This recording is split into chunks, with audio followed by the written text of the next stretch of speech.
Sabay tingin.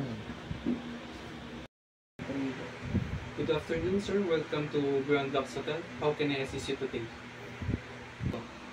Hi, I have a reservation under the name of Jericho. I booked a deluxe room for tonight. Let me check that for you, sir.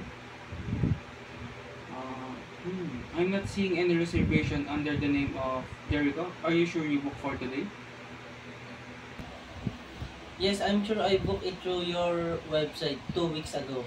I even got the confirmation Gmail. I understand, sir. Do you have the confirmation number or email with you?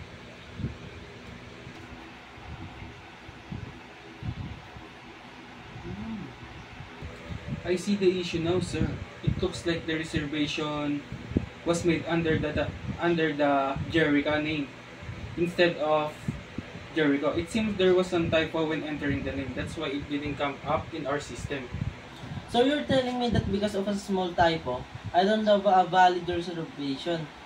I flew all the way here for this. I certainly apologies for the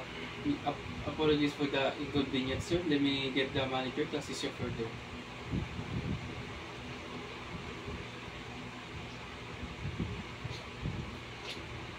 The manager is on the way, sir.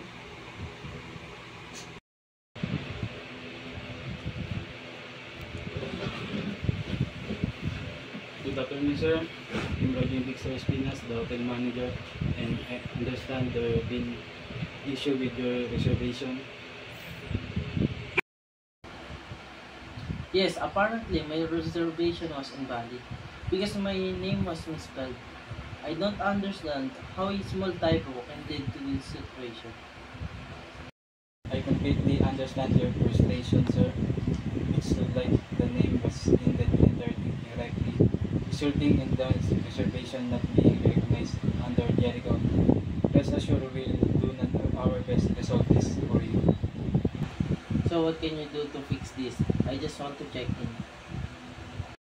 Since we still have rooms available, I personally ensure that we accommodate you with deluxe room and originally booked. We still honor the same rate and provide complimentary dinner to make for this inconvenience. I also speak with your reservation to the team to prevent similar errors from happening in the future. Thank you. I appreciate you fixing this. I was just worried I'd be left without a room. Sorry for my behavior. For your comfort, sir, please allow Daniel Andres to finalize your check-in process, and if there is anything else you need, feel free to reach out. Once again, I apologize for the mix-up, sir. Let me complete your check-in